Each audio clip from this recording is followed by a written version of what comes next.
Welcome to the March International Men's Window. In CONCACAF, we have nations leagues, which we will be paying a part of, but in Africa, it's World Cup qualifiers. And to me, this window is separation window. If you're at the top of your group, you want to make sure you distance yourself from the pack so you have room to breathe. Give yourself some room for some mistakes.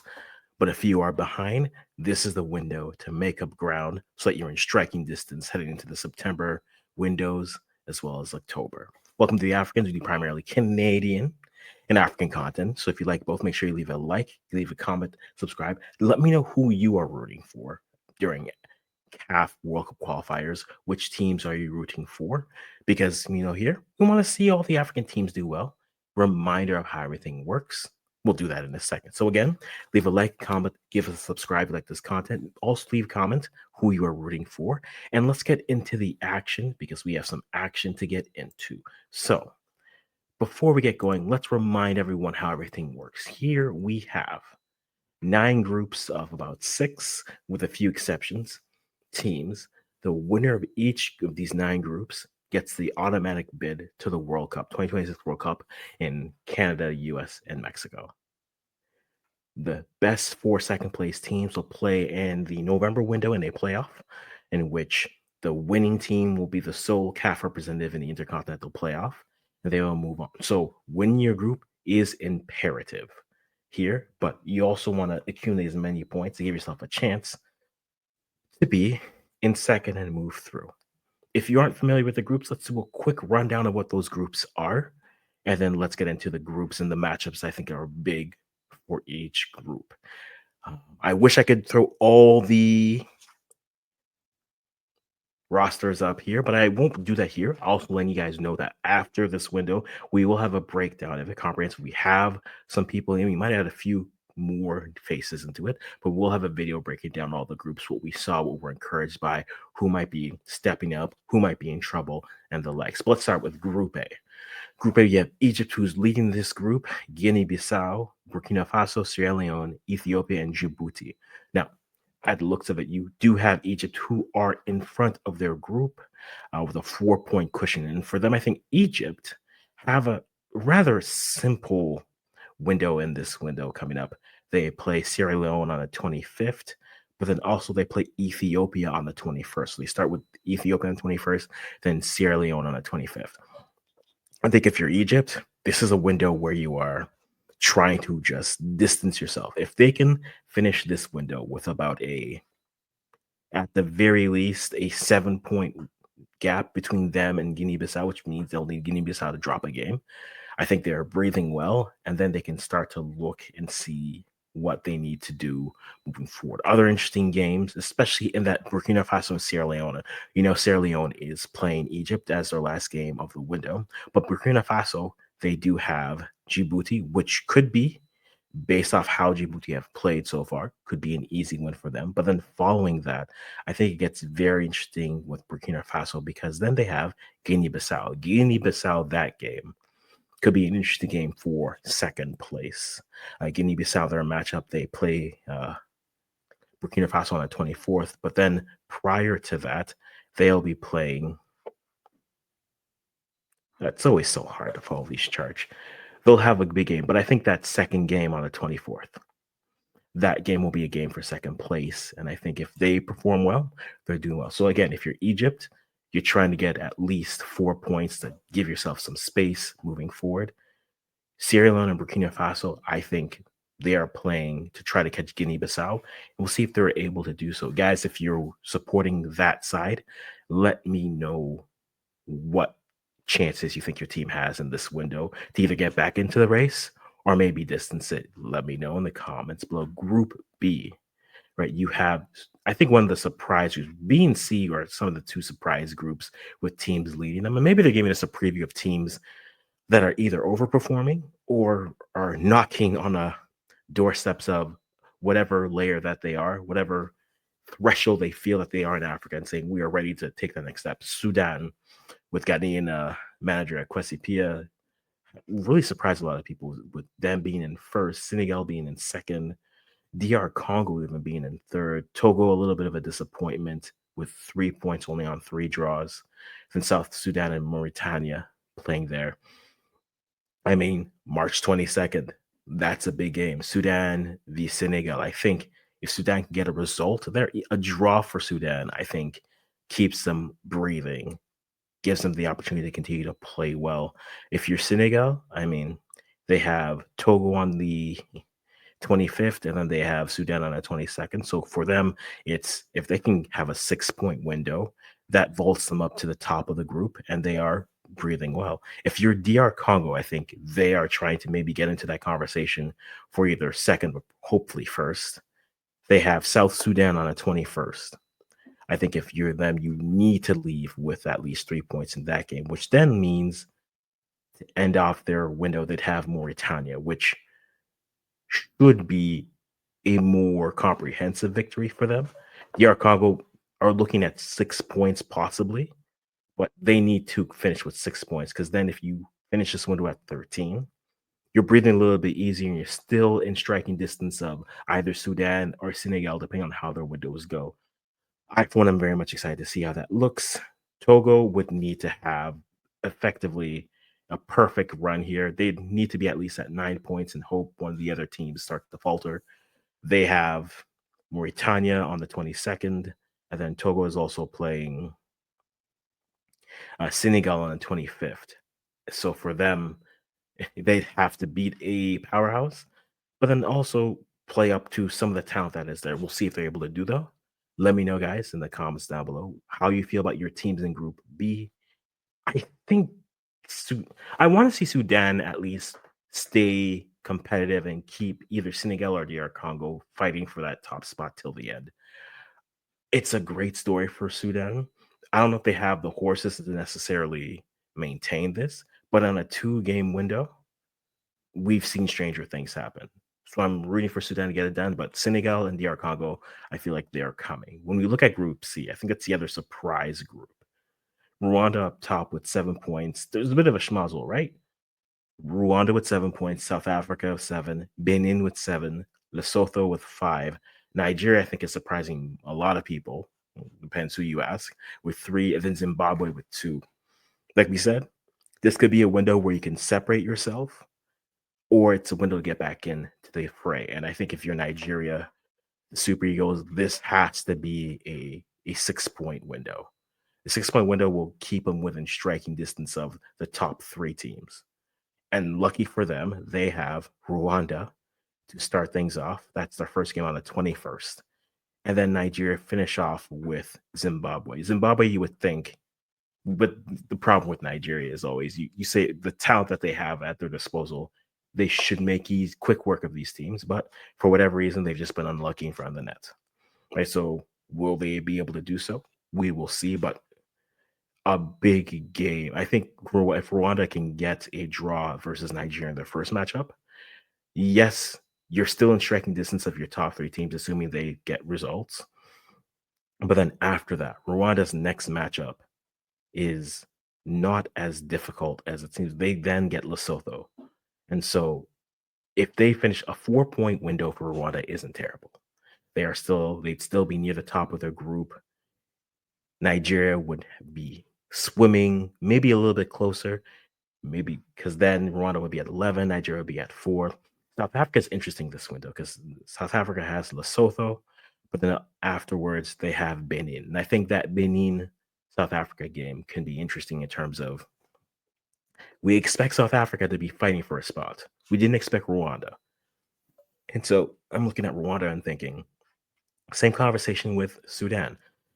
Can they maintain this level and stay up as long as possible? I think with this group of teams, the more that there's a cluster of teams, they have a chance. I don't think anyone's going to run away with this group as of yet. Maybe Rwanda has a 6 point window, which would surprise me, but then that would effectively kill off Nigeria's chances, which would be so disappointing for the talent that they'd have. But Benin is not a eat walkover team, right? Every team in this group have lost a game. So you would argue that they are all on equal footing to some degree. And we'll see what they're able to do. Benin in this window, they have against South Africa at the end. But then afterwards, they also have Zimbabwe to start off. So Benin has the possibility of what, at least a 4 point window, we're hoping, with all respect to Zimbabwe. But if you're Benin, if you're Rwanda, you're hoping, in South Africa as well, a 4-point window isn't terrible. But if you're Nigeria, you need six because a 4-point window puts you at seven. And yes, you're still in striking distance, but nine to me is much better. 9 to 11 is much closer than, say, 7 to 11. So if you're Nigeria, you need 6 points here, and we'll see what they're able to do. That first game, I think, will be very fascinating to see what happens in it. When we get to Group D, Cameroon, Libya, Cape Verde, Angola, Mauritius, and Eswatini. Libya with a new manager, Aliou Cisse, coming from Senegal. I'm curious to see what happens in this group. Cameroon, 2 wins, 2 draws. Libya have been competitive. They are a side I think can push and can surprise. Cape Verde were my dark horse team in Africa for the last 2 AFCONs, and they finally got a good run from them in the last AFCON, but ran into South Africa's goalkeeper. And so I am curious to see kind of how this group starts to shake its way out. When we look at some of the fun matchups coming up, Cameroon versus Libya on the 25th, I mean, could be interesting. You're going to see Cisse in his second game with this team starting to implement what his style of football is for Libya, which I think could match well. I think it could be very interesting to see where it kind of fits in. Those could be interesting. Angola versus Libya. Angola not out of it. 6 points versus Libya on the 20th. That could be a tough, and it's kind of tough for Libya introducing a new coach, but then right in the thick of things here. Angola could jump back in and maybe get into that second place, push Cameroon for first, depending on 2 solid results in this window.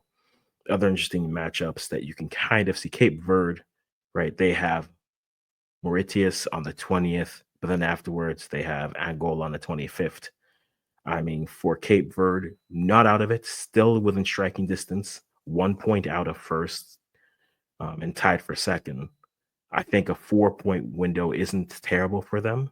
You'd like to see them push a little bit more, and we'll see kind of what happens. I mean, a lot of pressure on the Ryan Mendes of the world, but we'll see what they're able to do. Angola's not out of it yet because how close this group is. So I'm curious to see what this looks like. If you were from Group D, what are your chances? How do you like your side? Let me know in the comments below. We get to Group E. Group E is a weird group because we have Eritrea who withdrew. There is still the questions of what's going on with Congo. Let's assume that they are still in at the moment. With that being the case, Morocco still haven't lost the match. 10 goals for, 1 conceded. Niger in second with 6. Tanzania, Zambia, and then Congo, who are still technically there. We'll see what happens. I think the interesting matchups for this game, we're waiting to see what happens with Congo. So a lot of this group is in flux, but Tanzania, right? It all comes down to Tanzania and the games that they have. You have Niger versus Morocco on the 21st, which is a good starter for the group. And then on the 25th, you have Tanzania and Morocco. Morocco playing two of the better teams in the group. And I think for Morocco, when we say separation, this could be a window for them. If they have a 6-point window, they're at 15 points and they're maybe 3, maybe 4, 5 points up on the second place team. That gives them some breathing room. Maybe it gives them the opportunity to give some players some rest once you get to September, give some players some more opportunities on the pitch during those qualifiers. We'll wait and see.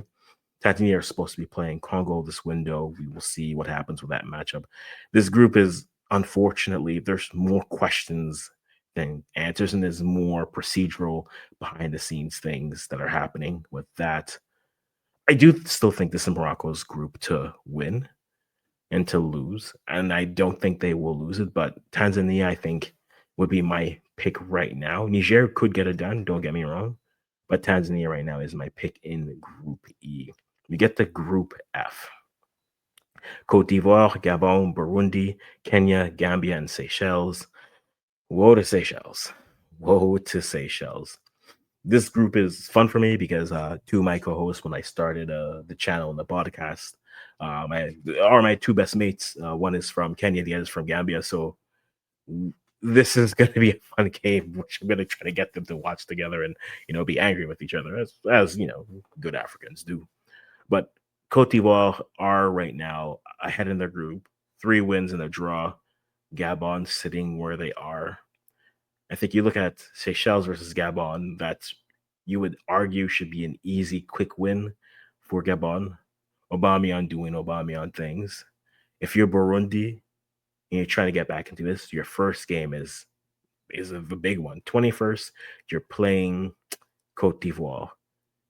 You're hoping for at least split points so you stay equal distance behind.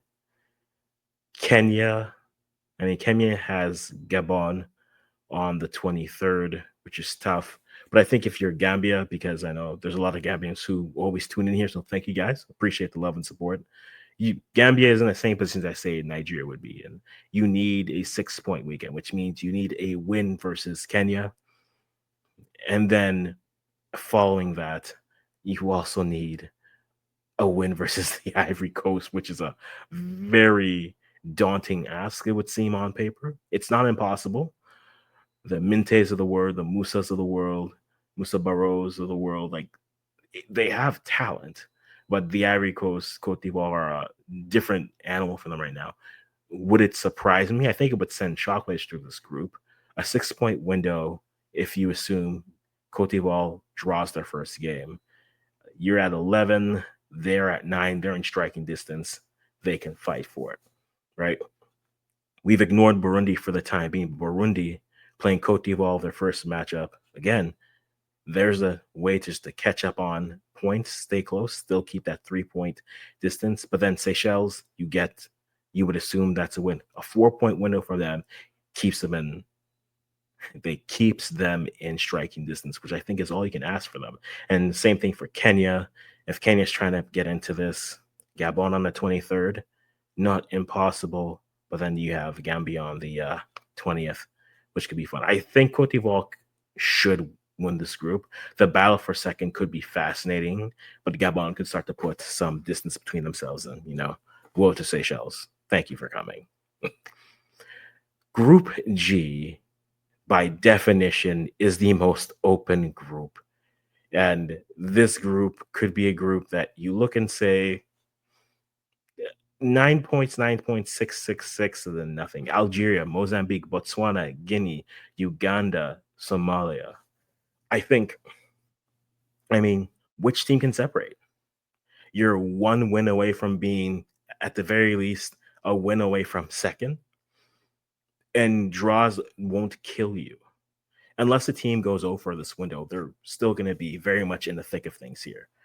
Algeria playing Botswana in their first game is a fun matchup because Botswana could be a feisty team for Algeria, even though Algeria on paper does have more of that talent.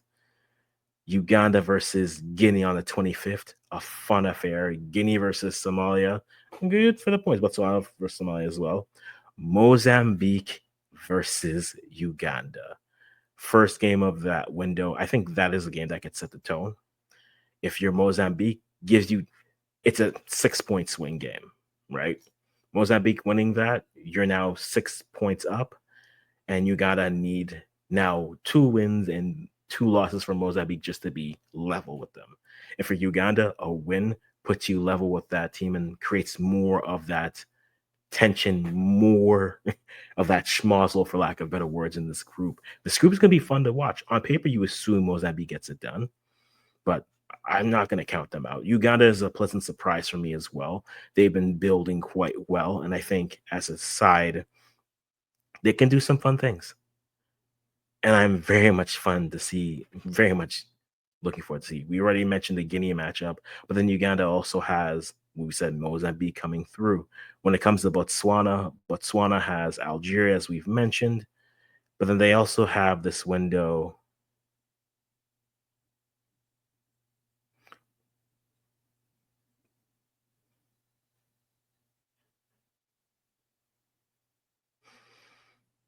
Somalia.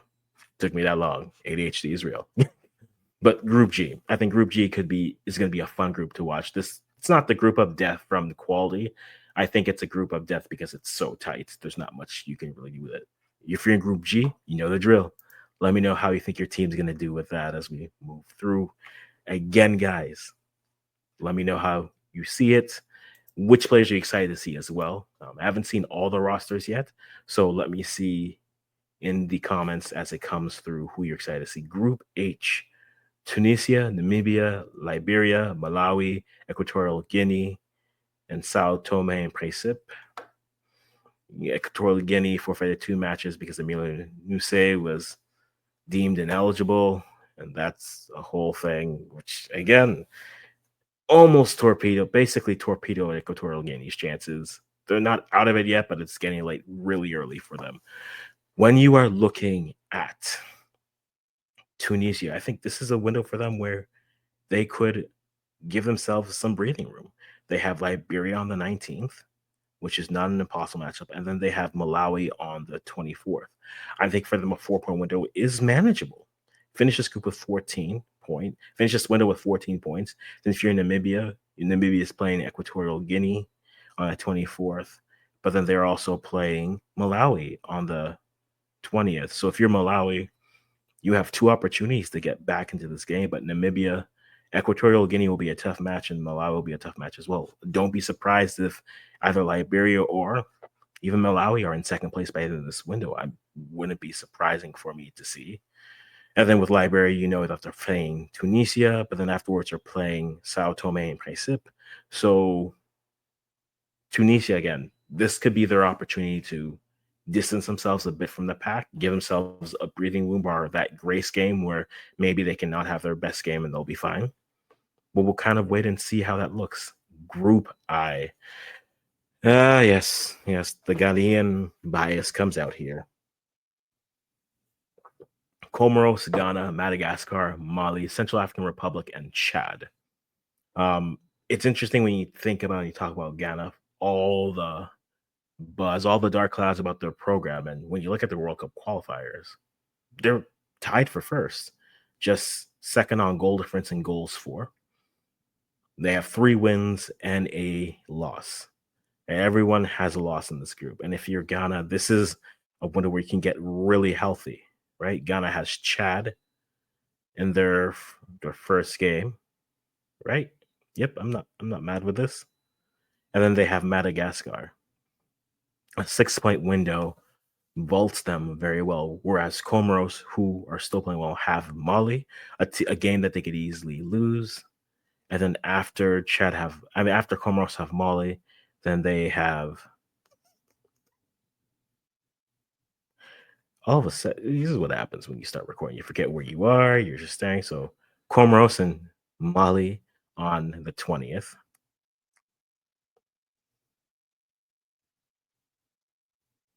And then the 25th, they have Chad, as we had mentioned. Following which Ghana, we've mentioned they have Madagascar. And then Ghana also have is I feel like I've misspoken something here. Let let's make sure we're doing this properly here. Yeah, so they have Chad on the 21st, and then they have Madagascar on the 24th. Yes, there we are. Madagascar have Ghana on the 24th, but then they also have Central African Republic on the 19th. Central African Republic have the 19th, have Madagascar, and then other teams, and then Chad is happy to be here right now. If you're Ghana, you're trying to separate yourself. If you're Mali, a team who I think easily, if they don't give up that game to Ghana, they could easily be fighting for a top spot. Mali, I don't think Mali needs to have a perfect window per se. I think Central African Republic does need to have a perfect window to move forward. We'll have to kind of wait and see how it breaks down. But I think if you're Ghana, you are not as bad as you sound. About You're not as bad as the clouds around your program are right now. And a solid window, which they are capable of having, though knowing Ghana, it's going to be the most frustrating 1-0 win in 2 games. But they both count for 3 points. put you at 15, and then you're breathing quite well moving forward. And so that's kind of where you look at it, but we'll see. I think if you're Comoros, they've been a nice story for what they've done. I still have questions in terms of what they can maintain this pace, but their games, they've done it. They beat Ghana, right? Which, and as some people say, it's not really a big accomplishment. Well, they were able to withstand Ghana's ability to miss the net. So, I mean, that's a fun thing. So that's where you have Group I. Now, in your second place, your runner ups right now Ghana, Gabon, Mozambique, and then Senegal are your top four second place teams, followed by Namibia, South Africa, Libya, Niger, and Guinea Bissau. So seeding here does matter. It does matter. And we're going to come back to this chart to take a look at it and see kind of how it looks after this. I think this could be an opportunity where teams either separate themselves and are breathing a little bit easier, or we see the groups get a little bit tighter. We see nerves. We see great players step up and deliver for the country, and we see other great players fold under the pressure. This is the reality of World Cup qualifying. We get to see new heroes being made, legends be born, and ultimately some great football, probably questionable calls. It is what it is, but we go from there. Guys, let me know in the comments down below who you're rooting for, how you feel about your team's chances, all the fun things. Guys, like we said, we will have a breakdown of all the games following this window. We're going to be balancing a lot of our time between African qualifiers as well as CONCACAF Nations League for the Canadians out there. We'll see what happens. But guys, as always, thank you for your time. Thank you for stepping in. I look forward to debating in the comments who you have a good chance. And as always, I'm going to stop talking right here.